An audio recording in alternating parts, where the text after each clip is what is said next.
everyone. How are you doing? Thank you for watching, sharing and commenting. Banange, temumanyi kyemukola. Muntambuza mbigula. Kubanga kyemukola kyamaanyi ddala. Thank you so much. I don't take you for granted. God bless you. Era nga olunaku bwe tubeera mu lunaku tuga nti twogere ku ki? Gasaana kwogera kyengenda kwogera ku lunaku olwaleero. Akomyewo nga bwe yagamba. Yakola bbiri. Oba ye Kyamagero yakola bw'ati. But right, I'm so happy okubanga ati asobola okuddanga akomawo ku share with RKB okubanga tuddamu okwogera ku byamagezi naddala ebikwatagana n'ebyobufumbo. Bangi mali mumbuuza banaye Uncle Charms Aluwa. I'm happy and I'm so grateful okuba nti asazeewo okuba nti olunaku olwaleero tuba tusharingeko naye tutapigeko mu magezi gaago naddala ag'obufumbo newankubadde nze namusookayo ne mu ne bagana gw'ozadde akubira engoma n'ozina. So hi Kyamagero, good to see you again. Oh, Mwana Ruth, good to see you. Ogamba otya? I am so happy. Mwane kali ati. Mwane kanjagala. Tonanga ndi love. Kituufu. Abami naturally, men don't love to be loved. Okay. Men love to be respected. So when you respect him, is your way of loving him. Yes. And he loves you back. And that explains your outlook. So agogemanya agasinga okubeera mu gundi nsobola okutuusa okulamusa okuva eri mukyala wange Linda management Linda Nagire akutumidde era eggulu nabadde njogera naawe yambuuzizza ku to-do list ye yaleero Ruth wamulayo ne mugamba simukubidde mbadde ndi busy nga ntambula mu bintu eby'enjawulo so abatumiddeko nnyo abaana bange bo tebakimanyi naye mukyala nga ali aware that we are having this conversation. N'abalabi ba Ruth Kalibala njagala obbeebaza. I'm back on a sabbatical. Right. Okunyumya emboozi zaffe ziri very uncomfortable. No mind walonda ekyapa. Linda is a full package. Kitya? Omukyala. Okubanga alina omwami nga Kyamagero. Nasigala ng'anyirira. Si kyangu. Si kyangu. Ng'ovudde ne mu ky'okunyirira, being with me is not an easy game. Right. Even being with you si kyangu. Sure. Ebiseera ebisinga abantu batwesiimisa nnyo eyo nga batulaba. Naye omuntu awangaala naffe ewaka everyday. Mukyala wange wiiki yonna eweddeko ng'abantu bamugamba naye ggwe. Baawo ddala bw'atyo alina abagamba and that's why I'm the wife. You can't be with him. You can't. Si kyangu nga bakirowooza. So mu ngeri enjawulo njagala okwebaza abaagalwa baffe be twawasa ne be twafumbirwa mu ngeri emu oba endala okubeera nti baalonda ffe. Olumu manyi okudda olumu Ruth ne neebuuza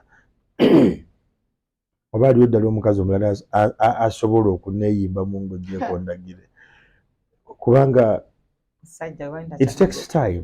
It really takes time. Naye ate nange olumu ne neesinako ne ngamba olaba management eno tusobola otambula ffenna. There is quite a lot more complementarity. So nsiima nnyo abaagalwa. Emboozi zange ebiseera ezisinga si za babuyabuya. One. Secondly, siza abantu b'amafandali, abantu abagala ebintu ebiri trendy. I'm not a trendy man. I take time. I question, I interrogate when it's trendy. Why is it happening and why do I need to be a part of it? Why do you interrogate? Because trends come with an agenda. Oh, okay. Abasinga mu Africa tetwagala nnyo kusoma. Bw'oba oyagala okutegeera lwaki World Bank ne International Monetary Fund eyagala nnyo tuwa looni nga ziri waggulu nnyo teeka okusoma obutabo nga ke bayita the harvest bakayita the storm harvest n'otegeera ebintu ebyo kati bwe ndaba emboozi ezigenda mu maaso emboozi za agenda zigenze zikendeera kati agenda gye bapushinga ya climate change era bagamba do anything within gender but fuse it with climate change. Kati gwoyinza okuddeyo n'otafaayo okumanya lwaki bavuga agenda eyo kati nze omulimu ogwange kunoonya nnyo lwaki baagala tukivuge nga tukiseeyo. So emboozi zaffe tezigenda kubeera za kusanyusa and it's not intended to make you happy. But waliwo abafunamu waliwo batafunamu. Kikulu nnyo abatafunamu tobanenya because it's not their time to understand that. Naye bwe balituuka mu biro nga content ono akola amakulu mwattu we balidda baligamba ati bano abantu baali balanzi. So emboozi zino zetunyumya ziri uncomfortable but mugenda kuyomba nnyo naffe ba messenger babibagamba naye first of all me I'm used to that because I don't read social media. I post on social media. I don't read the feedback. No. Yeah, I do. Because I'm the prize. As in? They're responding to my saying. I don't respond to theirs. It's a matrix reading media. So I missed you. Mwababeerayo ne musoma buli comment. You give them validity kwa ebyo baba balowooza. I don't read comments on social media. Never take ekintu kyonna ku Twitter, ku Instagram. I don't read comments. Kubanga oli abakunoonyeza na kufollowing. I'm the prize. Era nga bwe nagambye nti topic eno gye njagala twogereko nga nabenda gojjo jimpa mu butuufu bwayo. Because omanyi ennaku zino kankubuulize Kyamagero abaami temukyatwagala nga bwe mwatwagalanga edda. Omwami yakeera ku makya n'akwagala ng'akwagadde for love. Oba n'agamba naye kati ky'oteeka ku mmeeza. Kankubuuza ekibuuzo ekisooka. Mwami Bwanika, what is his love language? Ki kyakola ekikulaga nti akwagala? Okitegedde? Naye ozimanyi. My love language as Kyamagero is quality time. Bwe sikuwa budde manya sikwagala. Simple and plain. Bwe tutandika okutambula n'omuwawa gw'omulembe ogugamba nti omwami wange tanjagala, tantuteeko Dubai, tantuteeko Germany, tantuteeko USA, you're following the trend. Naye nga kyekyali soose kumanya my love language. Olina kusooka kumanya omwami wo aba akwagala alaga ki. Naggambye nti abakyala baagala nnyo okwagalwa. Naye abasajja tebaagala nnyo okwagalwa. Abasajja baagala nnyo okuweebwa kitiibwa. So when you respect your husband, inherently you're telling him that you love him, because that's a man reads love from respect. So you mean buli musajja ina love language ye respect? Everyone. For real? Sina musajja yekka. N'abakazi. Sina ye love language yange. Katana oli wanjawulo, buli omu wanjawulo ku ye. Bw'otandika ogamba nti abasajja tebakyatwagala nga bwe baatwagalanga edda. What was the love language then? And why do you go by the majority? Because men used to provide. They used to provide because that is inherent. Ndi omu ku basajja abakkiririza mu ndowooza nti buli musajja yenna ku nsi kasookera ku makya ne weeyimba mu kitonde ekikazi ne kikuzaalira omwana. You must provide. Thank you. Kale obuzibu obusinze okuva nti tuli mu mulembe ogwa individualism. Agenda zino bazipushinga nnyo naye mmwe temulina budde buziraba. Nti it is only Africa and Asia where we are having solid family units. Nti taata yatwala amaka gano, maama y'ensingo y'amaka gano. Kitegeeza nti taata yatulaga direction gye tulaga, naye tasobola kutunula n'alaba eno n'eri ng'ensingo tekuli. You understand? Asia ne Africa ffe tukyalina ebintu ebyo. Bali abazungu manyi mugenda muyiga enzungu ne mulowooza mufuuse ba kitalo. Abazungu society yaabwe ne structure yaabwe mwattu tusobola okwawukana naawe Ruusi naye ate ne tukuza omwana. Nga buli lwakusatu omunoona Ruusi gyebale nte kale 25 n'ogenda ne ngenda n'osanga omukazi gwe nafunye n'ensanga n'omwami omupya gwafunye ne sitabaako na buzibu bwonna. Ours is designed differently. Obuwangwa bwaffe n'ennono gye buva amaka mwe muva eggwanga. Naye tuli mu mulembe ogutalina buvunaanyizibwa. We are irresponsible. Tutandikire ku ba citizens b'eggwanga lino tuli irresponsible. Tugamba gavumenti tekoze mirimu. Naye ng'ekoze. Si mulimu gwa gavumenti kuteekawo mirimu. Omulimu gwa gavumenti kuteekawo environment eri enabling gwe okukola emirimu. Waliwo kye bayita GNP, Gross National Product.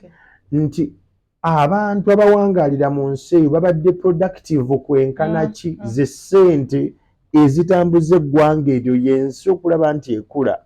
So gross national product eddirayo ddala paka ku muntu asembayo wansi kikyokola nga ggwe Munnayuganda okubeera productive okulaba nti weezimba n'ozimba amakaago n'ozimba community yo n'ozimba national. So household level, village level, sub-county level, district level and then national level. Kiva ku ky'amawanga amalala okubanga abantu basobola okwezimba fene kitulema kitakola bo kye bakola ffe kitulemedde ekisooka family unit twagivaako era nze awo ngenda okusinga okuteeka essira nga tonnatandika kuvaayo eno tulaga nti oli musajja wa kitalo njagala osooke weebuuze what are you ready to sacrifice? They flipped the coin, Ruth. Baflipping a coin ne bagamba nti make goals. But that generation Joyagala, Joe referring to, they had no goals. Yeah. They had sacrifices. What are you willing to sacrifice? Who is to sacrifice? Each one of us has to sacrifice. Really tricky. Ogenda ku sacrificing ku lw'amakago, mwami bwanika agenda ku sacrificing n'abaana bano abali mu maka muno bagenda ku sacrificing. Buli omu ali accountable. How much? How big? Ekinene ekikyasinze okubeerawo mu sacrifice eno kigenda kubeera ku taata. Nti taata bw'aba tawadde bukulembeze bulungi mu maka gagenda kugwa. Maama ali designed naturally okubeera leader if there is no leadership. Era ojja kulaba nga maama atuuse yandibadde maama nga gamba nedda katugenda kola kino na kino. Nga yeekamwanye. That role asooka kulaba nga waliwo inadequacy okuva ku taata w'abaana. Ogambye daddy? Daddy. Gwe mutwe. Yalina okuteekayo ennyo ekituzuukusa ekiro ng'abasajja simanyi oba mwami Bwanika abikola. Naye abasajja naturally inherently tulina kukuuma mmwe. Nti tuzuukuka ekiro ne tukolamu patrol mu nju omwo. N'otambula n'akibira amadinisa n'agenda n'alaba ku baana n'ababikka n'addayo. N'olowooza oba agenze kuswama kikozi? Naye mwajjirwa ebikozi. Manyiiza wange sirina mukozi. Waliwo agamba mbuye omukozi we amusuza mu ddiiro ne mubuuza kati mu rooms bbiri omukozi waleeta waaki kati omukozi asula mu ddiiro ate omukozi yamugaa yetasula mu ngoye anti bwe bunafu kati ng'amaka kituuka ekiro ne kyeyambula ne kigwa mu ddiiro kati ng'amaka gayiika ng'era ogamba omusajja munafu. Olumu tulina obugayaavu mu mulembe gwaffe ate bw'otegeera nti oli mugayaavu oli bw'otandika okuwulira ng'olina sense of entitlement nti nze ekintu kirina kubeera bwe kiti. Gwe kyogamba kirina kubeera bwe kiti. What is the pedigree you're judging upon? What is your reference point? Nakugamba nti omuntu yenna kyakola mu bulamu alina reference point w'agijja. Taata okufuuka mwami Bwanika byonna bye yeeyisa alina reference point yalaba kitaawe n'alaba jjajjaawe nga yeeyisa bwa. Kati tuli mu mulembe gw'abataata abataliiwo. Tuli mu mulembe gw'abamaama abanoonya pepa bagamba 50-50 which they actually don't do because bwe tutuuka mu mbeeza ya 50 leeta 5 ndeeta 5 mangu ddala abakyala bagamba ssente z'omwami zaffe ezange zange za kikazi nate waliwo abazikola and it's very okay nze sikirinaamu buzibu challenge gye nnina nti abakyala b'omulembe guno mujinyizza nnyo abasajja wulira kino kiviira ddala mu nkuza y'abaana abalenzi. Abaana abalenzi mubaagadde nnyo, abaana abalenzi mubatiitiibizza nnyo nti obambi kijjola mukirabe, jjola mutakuba bantu, jjola mutalwana. Kati ne kikula mu mbeera eyo kijjolamu, ne kikula ne kituuka mu secondary nga buli kaseera kikola emisango gw'ogenda ne weegayirira. Kijjolamu ne kikula ne kituuka ku university. Nekimala ate gwe kennyini era Ruth n'onkubira essimu nti kyamagaba ejjolamu yamaze okusoma kati mwe mukyali mu miri asome mawulire nkubiraako awo. Si mutabani wange ngenda mmweggyako. Now Joram obulamu bwe bwonna he has not been responsible. Abadde spoon fed okuva ku waadi gwe olw'ensonga nnyina alina kye bayita childhood poverty trauma nti nze bye saafuna abange bonna bagenda kukola ki. Kati omwana n'omukuzza mu mbeera efaanana bw'etyo nga buli kimu gwe mukubidde obujji. Are you shocked that bw'atuuka n'awasa omukazi ono tagenda kunywera waka? Because talina spine. Teyayitako mu mbeera emufuula musajja, teyayitako mu bwetaavu, sikasite teyakiraba. Kati bw'atuuka eno mu waggulu n'awasa omukazi ne bayombamu gumu ebiri n'amugamba mukwano omanyi ebibyo biibyo ebyange bye bino twawukane because what mattered gye yakulira bamugamba as long as you have money buli bijja kwekola. So do you think Joe Ramona ayononese because he has been the only boy? Not the only boy. I'm the only boy in my family. Am I spoiled? Nah. I'm actually more tough than either of my sisters.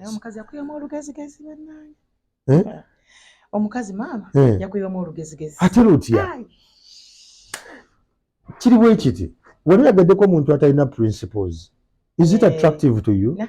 It is not, because inherently omuntu alina olugezigezi abeera amanyi what their worth is. Era ojja balaba eyo mu comments mu abazisoma, they get offended with people who are principled. Because bo batambula na nsi where the wind takes them gye balaga ffe si bwe tugenda otambula. Twagonjolwa, twakuzibwa, tulina obuvunaanyizibwa tulina okutuukiriza. So bw'oba tokoze bintu ebyo wammanga, culture zino ze tugenda tulambulula ne tulaba ebintu byabwe nti binyuma nnyo.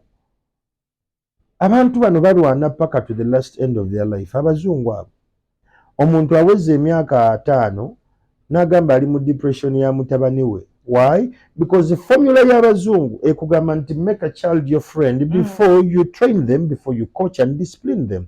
Bojja mu Africa tutandika na training. Jawe sowaani eyo bw'omala okulya gijjeewo giteeke wali. N'atuuka emyaka 15 ng'omanyi wabwabwala agenda mu nnaku ze n'otandika omuwa boundaries. Yogera n'ennyoko. Kino kyatuuse kikya. Because omanyi embeera eyo gyatuuseemu ng'omwana w'obuwala anoonya an alpha around him, ekisajja kyonna kyalaba nga kirina amaanyi n'obuyinza kyayagala, and the closest is the father. Kati ffe mu Buganda batutendeka nti mwana we bw'atuuka mu mbeera eyo teekawo gap, salawo layini. Oteekawo layini. Era buli kaseera aba atandika okwagala nnyo taata we okusinga nnyina. Kati baba batali bayivu tebategeera lwaki ekyo bakituteekangako. Kwewala buvuyo oba mbiyite nedda bakiyita batya kwegamba okufuuka amawemukirano mu maka. Kubanga omwana ow'obuwala gy'anaakoma okwagala kitaawe kimanyiddwa mu biology nti ennaku 5 ng'omwana tannagenda mu nsonga zino ennaku 5 ng'amaze abeera n'obwagazi bungi. Kati anoonya nnyo ekitonde ekisajja ekimuli okumpi ekimutegeera ennyo. Teri muntu asinga tegeera mwana wa buwala nga kitaawe. Sagenda kwagala nnyo taata we, agenda musemi, agenda funa disease eziri anululi. Kati ffe mu buwangwa bwaffe kasita otuuka mu mbeera eyo teekawo layini. Anti wulira taata abeera akimanyi n'omulembe gwe tulimu anti mwabitandisa omwana akuyita luuku mu kifo kya taata. Omwana buli wakuggyako tayito yo nti taata mwami gundi, you've become friends. Ebyo bintu bitwala ng'ebyokubalaata, but those are boundaries ze zitwawula. Nti bwe mba mbuuza Ibula gyebali naye twaba tugenda mwami Bwanika mu gyebali. Enjawulo eyo etuyamba to stay in the line. Kati gwe ne bw'ona otambula ne weetooloola ensi yonna, luusi ntambudde amawanga ag'enjawulo, tekinzigyako kyendi. I am still an African man who is very moderate. Nzija ebiri mu byobuwangwa ebigenda okunkolera n'embisigaza, n'endaba ebitambula n'omulembe ebigenda okuwuwutanya abantu bange, ebyo n'embisibira ebweru. Because omwana ayonoonesa amenya bukadde. Sokolindeko. Kati bino byonna ebyobuganda by'oggyeemu n'oleeta. Bino oba when you start to date, obiteeka ku mmeeza omuntu n'abirabirawo. Anze kuva from the word go, I'm very blunt. Yogera n'abantu abadirinze nange mu business. I tell you the first things. This I won't do, this I won't do, this is beyond me, this I can't. Simple and plain. Nante emirembe gikyuse. Bwe gikyuka ne kitegeeza ky'ofuuka oyimiridde. Anti emirembe gikyuse ofuuka oyimiridde. Ogezaako naye gwe muli kyokola. Manyi wali okola kyogamba nti kino kyenkola, this is my right. But is it right? No. Kati emirembe gikyuka ne kitegeeza nti Ruth agenda kutuuka nga takyagenda mu nsonga zaziweemu mwami we yaba amukwatiramu. That's nature. That's what I'm telling you. Nature is intertwined with our cultures. That is how we move, Ruth. bino wegendeze abantu abasinga okubeera n'obufumbo obulimu obuvuyo be bantu abalowooza nti we basomye ne kibajjako kye bali.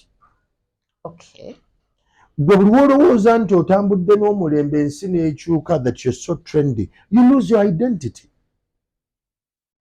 Gwe lwaki omu China oba omu Japan akera ku makya oba omu Thailand ava ewaabwe n'agenda mu US asigala yeeyita Zaawo, teyeekyusa ne yeeyita Alex Richards.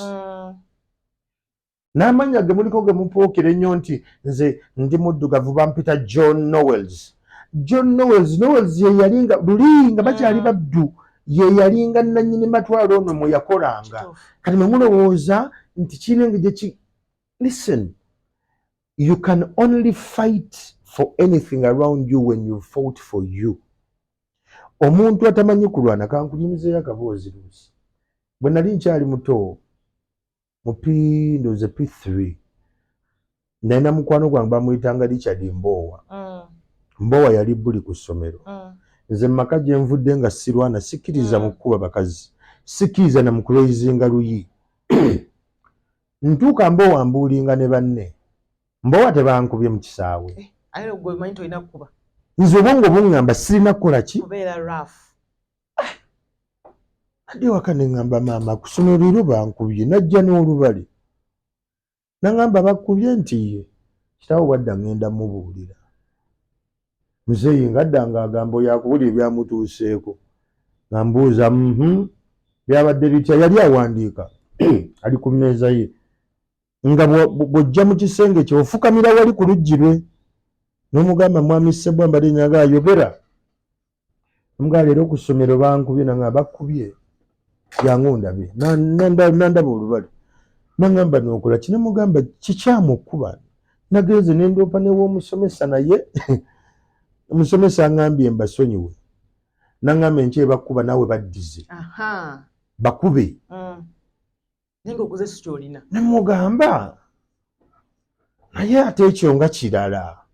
Naŋŋamba kati gwe okwerwanirira si buli wamu nti ogenda kujja oloope wano. Okay. Nentandika nembeera ne mukwano gwange Kasirye Luuko akyaliyo abeera saidi zaawaawo Kirinnya mbweyogerere. Kasirye n'atandika okuntendeka okkuba empi. Kola bw'otyo, kuba bw'otyo, okola bw'oti. Nenkikolera weeks ngezi. Mbowa n'addamu n'ansanga ku buugi n'ankyokooza. Nasooka muyiira buugi. Ne muwa empyezi. Mbowa ne ttiimu ye tebaddamu kunnumba. Kikyengezaako kulaga. Omuntu yenna ali mu nsi leero, gwe ng'omuntu tofunangayo budde kwebuuza nti kiki neerwaniriddeko nze nga nze nkisigaze. Nti newankubadde neeyuza nninaanye mungi, kiki ngenda okulwanirira nkisigaze. Nze ng'omuntu, bw'oba ekyo tokikolangako gwe nga ggwe, it is not shocking nti relationships z'oyingiramu tolina na reason ezirwanirira. Ate nga abasajja abasinga bonna bwe bali kati. Omusajja okera ku makya n'omuyambako. Lese mwaddayo ku ssomero. N'oleeta list. Oba kalemi n'omuleeta list. Nagahanira omunnange bigaanyiro bikya. Bitanse kuba mu COVID yawo nga giweddewo. Nagamba bambi waleeta school fees zikankole shopping. Bw'okikola leero n'ettaamu ejjanga naye akikulinda okikola. Omusajja natural alina ku providinga. So why are they acting that way? Because mwabalaze mukisobola. But is that bad? Ndiwulira Lucy ne Tony gy'okozesa is that bad y'abazungu yammwe okumuyambako abayivu. Tekitegeeza nti nze siri muyivu. Ne mu mirembe mwe twakulira bannyaffe olumu bayambanga bakitaffe embeera ng'egaanye. Naye omutima mwe baakireeteranga the spirit mu mateeka waliwo kye bagamba nti in what spirit was this law architectured? Not the times. Naye mu mutima ki? Omulembe gwe mulimu Luusi ogenda kujja onyambe ku lisiti y'abaana okube ku Crusade. Juzi wano Trevor okuddayo ku ssomero neekuula bwekuuzi ssente za kibiina nenkola ki byonna nembiteekamu. Sajja ogwe mulaba talina kyannyambi. Kati gwe ng'omukyala tomanya na lwaki obyogera. But naturally you are created to receive, not to give. To receive. Because you have to be provided for. Kati omusajja yenna bw'akuggyako ssente kinengejja kitakuviirayo nti oteeko kyogero okuba ne crusade bwe bakyala b'osanga nga bbaawe omulimu gwamubulako n'ayimirizaawo amaka okumala emyezi ng'ena naye nga lwasanga agane munsabire kyendiko amaka ago kati tuli mu mwezi gwagwo bwe ntunuulira ddaani bwadde eno bwadde eri ali tafa nayo ali mu ddulu zaala. Omukyalo oyo ekimwogeza ekyo takimanyi naye kwakuba teyakuzibwa nti omukyala agenda okuyamba baze ayanjula. Ayanjula? Kiki? Kanti kunnyonnyole. Sirinaamu ssente ne fees zituuse. Linda ng'ajjanga ngamba kakati Mandera atuuse okuddayo ku ssomero. Naye fees tewali. Ne ninawo obukadde bwange bubiri obw'ekibiina. Eva teziba zaabwe oba kiki but it's okay. Za kibiina. Oteesa tukole tutya. Takugambye nti I got you. Kiba mukyalo yita bubeba I got you. Azze n'akunnyonnyola n'ayanjula nti ninawo obukadde bubiri bwa kibiina. And the reason lwaki ateekako bwa kibiina because oteekwa okusasula you are accountable. Mpuliriza. Bwe mmala olaba nti weeziri nga mugamba okay zaza asasula mmeka nti 65. So tusasulako Mandera ne tusasula ne 65 asigalawo mmeka tugenda sigazaawo emitwalo nga 60. Ebyetaago byawakano byetaaga ssente mmeka ntwetaagawo emitwalo nga 40. Okay. Sasulira Mandera sasulira zaza ogule ne byemwetaaga 2 agasigalawo weguliremu engoye. Zizo z'ogaba? Andi kati zange kubanga za kibiina nze ngendo zisasula. Era n'akolanga bwe mulambise. N'agula engoye. Bwe nfuna ssente zange ze mbadde nninda ne zijja omukyala bwe mba muwa nteekamu ak'ensusso. Nti buno bwe bukadde obubiri obw'ekibiina kyo naye nnyongeddemu emitwalo 2 amalala oyongereze ku z'engoye ziri engoye zammwe ezo. Ate okyogera oziteekawo awo omunnyonnyola bw'okola ebirala. Olwo zino oyongeramu zaaki? Because ateekwa okulabika obulungi. Olina omulabirira. Omukyala yenna yeetaagamu ssente eyiye nga gwe ogimuwadde. Ffe twakuzibwa nti tokkiriza mukyala wo kugenda out ng'ali vulnerable. Y'ensonga lwaki nagamba nti wangamba mbu simanyi I want to go out mugamba nkusanga waka. Because I don't know the intention ey'omuntu amuyise. Olina okukuuma mukyala wo ku by'amanyi ne by'atalamanyi. Andi wuliriza bagirlfriend bamuyise bafumbo oba si bafumbo. Ba girlfriends abo boolaba ebiseera ebisinga bacekinga nnyo leadership y'amaka mwoli. Otandise. Ge mazima. Mpulira how? Bamukubidde lwakusatu. Gaawo kofi boogera oluzungu banyolezi. Kati nga nze ankubira ku ssaawa 11:40. Mwami Kyamagero babadde bampise tugenda mu kofi. Mugambe baani abakubidde nti baluusi. Bakigambye leero nti ye nteekale. Kati kola bw'otyo kugenda genda. Naye nabadde natumye eddalo nati tannakukubira. Naweereza gonja n'ensujju n'amatooke. Leero omupiira njagala kulya ku mmere eyaffe. Olemesa? Sikugambye togenda kugenda. Gwe kola bw'oti. Tuuka ewaka teekateeka emmere eyo bw'omala okugijjula genda mu kofi yo. Nati nategese dda. Nina gye nasibyeko dda gye nafumbye. Wagifumbye ddi oli ku mulimu onkubidde ova ku mulimu. Bagirls bakubidde ova ku mulimu. Omwana wakala ndi mugambi by'abaateekako. Anti nze tanzijulira. Tagenda kujula nja kuba nkomye by that time. It's okay. Nze nkugambye nkusanga waka ndabe n'engeri gy'ogenza. Kyamagero waki muno omukolo otyo. Amakulu mu kyo biri ebintu bibiri.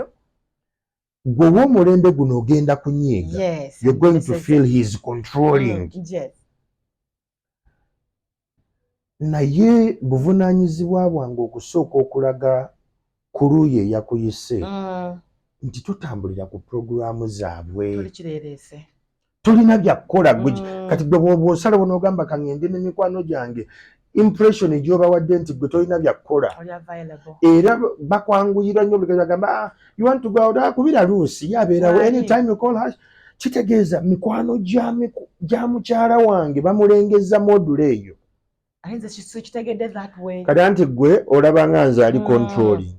Kyakubiri bakubidde lwakusatu oyinza okuba tolinaamu kasente naye ne bw'oba olina ssente bwe bakuyita ssente zo n'ogenda n'ozitaba otyo you're not financially intelligent and sensitive.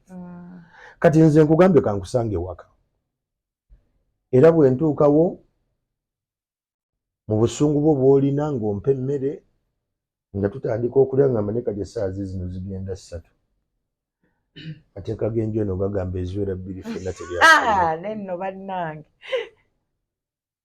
okitegedde.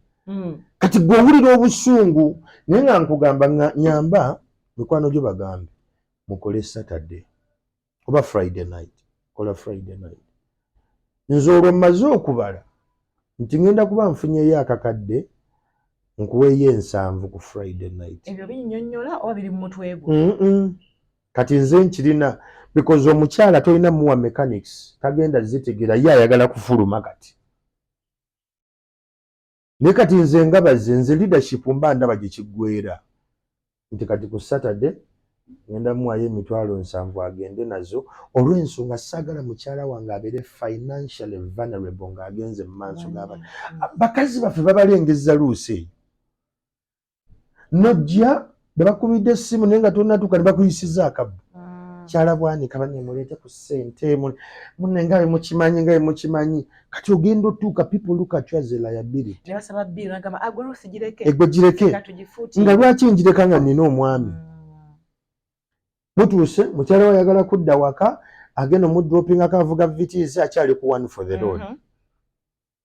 Jjukira bo bali ku free range bwe bazinayo banyenye emibiri badde n'ebisajja bibalaba abasajja babuuza oli atazina ye lwaki tazina.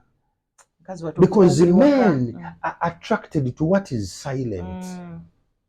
Oli atazina lwaki tazina koza alina empeta agamba bwe nanyeenya omubiri kakananga bitandise omugamba you can speak to Apollo his tagenda kulya sinte si kisolo tesafa.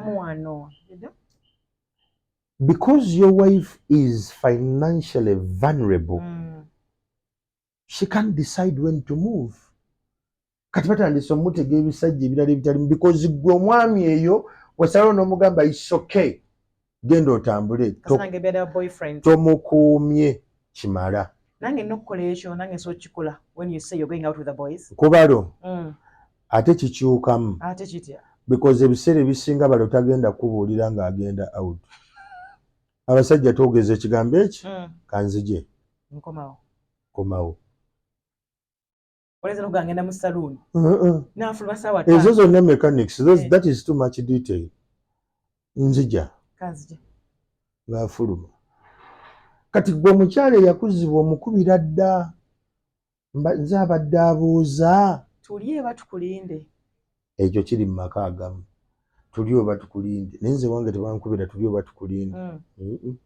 Bakozesa nnyo muwala wange yabeera ku ssimu dadi oliwa nga mmanya management enoonya amugamba mpa maama wo omanya awulira mugamba mpa maama wo kamugamba mwina kye mwetaaga awo tinedda ssebo ze zankubira mbuuza wendi kyekiganye. I don't go into mechanics endala naye amakulu ndi munnamawulire kyekisooka. My job I have an occupational hazard nti byenjigiri ate mbikozesa ne mu bulamu bwange obulala. Abawuliriza essimu yange bangi kati nkubuulire wendi. Kyakubiri abakyala bonna bawanye ekitiibwa omusajja gwe batamanyi kikyazzaako. Mystery. Sometimes I chikumalamu maanyi. Okikumalamu amaanyi nga tomanyi direction gyodda. omukulembeze akulaga direction akugamba Luusi tugenda kugula ebuwaya ne mugenda ne mugula ebuwaya n'agamba signing awo n'osigning awo mpa ebyapa ebyo ye n'abiteeka gy'abiterese. But what gives you comfort is that your signature kweri ebyo tobiringiriza nnyo. Kati oba oli awo ng'agamba ngenda eno gundi naye katukole bwe tuti tusooke nze gye nsooka bwe nvaayo nkutwale gy'olaga nti tewali ttabu ogenda otuuka nga site foundation yawedde. Kyamagero nga tuwumbawumba. Kitegedde. Obuzibu obusinze okuva we are an irresponsible generation. Tetwagala accountability. Abasajja tuvudde mu maka olw'obusungu ne egoism. Kati nze nno kambabuulira abaami abali eyo. Funangayo obudde weebaze mukyalawo. Abakyala bano ababeera ewaka bagumiikiriza ebintu bingi. Mwe kye mulaba eno nga tutambula, it is the hard work y'abakyala baffe ab'ewaka eyo. Naye ate toddangaawo n'olowooza nti osobola okufuna omukazi eyenkanankana mukyalawo. Kwawonyaawo. Taliiyo. Ekyo Ruth njagala okitegeere. Tula naawe nti olinga omwangu. Tosobola kufunayo musajja gw'otegeera nga bwanika. Era taliiyo. Bino byonna bye tulaba abambala obulungi ne banyeenya emibiri, aboogera enzungu, abakulaga nti tebafaayo. Mafandali. A man's love can only be portrayed through respect. Bw'oba tomuwa kitiibwa, kabeere muzungu, kabeere wa kala ki, togenda musigaza.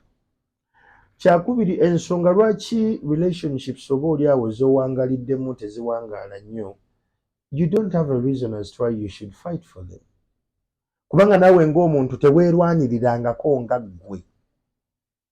Balina bingi bazze bakuggyako mu bulamu nga bakukangakanga ne babitwala nze ensi nagivaako njagala mirembe gyange kati oli mu mbeera ya mirembe gyange. Yet on the real front line you're actually losing. So tandika okwebuuza mulekeraawo okugamba nti couple goals. No. Couple sacrifices.